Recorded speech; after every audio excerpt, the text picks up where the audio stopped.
സംസ്ഥാനത്തെ 6 മത്സ്യഗ്രാമങ്ങളിൽ കാലാവസ്ഥാ വ്യതിയാനത്തെ അതിജീവിക്കാനുള്ള പദ്ധതി നടപ്പാക്കുമെന്ന് കേന്ദ്ര സഹമന്ത്രി ജോർജ് കുര്യൻ.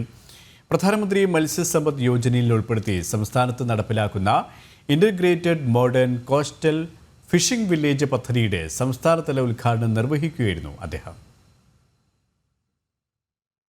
മത്സ്യമേഖലയെ ശക്തിപ്പെടുത്തുന്നതിന് പ്രധാനമന്ത്രി മത്സ്യസമ്പദ് യോജന പദ്ധതിയിൽ ഉൾപ്പെടുത്തി കേന്ദ്ര സംസ്ഥാന സർക്കാരുകളുടെ പങ്കാളിത്തത്തോടെ 2020-21 സാമ്പത്തിക വർഷം മുതൽ വിവിധ പദ്ധതികൾ നടപ്പിലാക്കി വരുന്നുണ്ട്.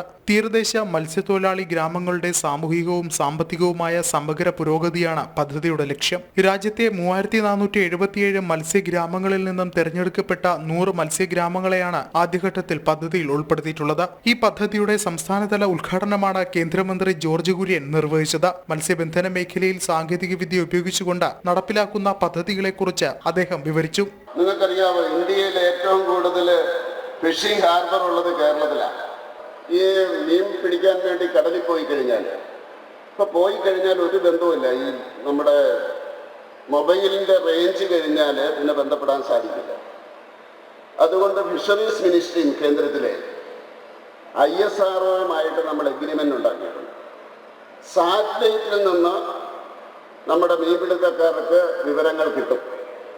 സാറ്റലൈറ്റിൽ നിന്നാണ്. വീട്ടിലിരിക്കുന്നവർക്ക് മെസ്സേജ് അയക്കാം, മലയാളത്തിൽ അയച്ചാൽ മതി, ഇവർക്ക് കിട്ടും. ഏത് കടലിൽ എത്ര ദൂരത്താണെങ്കിലും കിട്ടും. സാറ്റലൈറ്റാണ്. അവർക്ക് എന്തെങ്കിലും ആവശ്യമുണ്ടെങ്കിൽ ഇങ്ങോട്ട് അറിയിക്കാം. അവർക്ക് അസുഖം ഉണ്ടെങ്കിൽ അറിയിച്ചാൽ ഇവിടെ ഒന്ന് പോയി രക്ഷിക്കാൻ സാധിക്കും. മത്സ്യത്തൊഴിലാളികളുടെ സുരക്ഷിതത്വവും ആശയവിനിമയ സാധ്യതയും കണക്കിലെടുത്താണ് പദ്ധതി നടപ്പിലാക്കുന്നത്. മത്സ്യഗ്രാമം പദ്ധതിയിൽ ഉൾപ്പെടുത്തി തീരമേഖലയിലെ അടിസ്ഥാന സൗകര്യ വികസന പദ്ധതികളും കേന്ദ്ര സർക്കാർ നടപ്പിലാക്കുന്നുണ്ട്. ജനം, കണ്ണൂർ.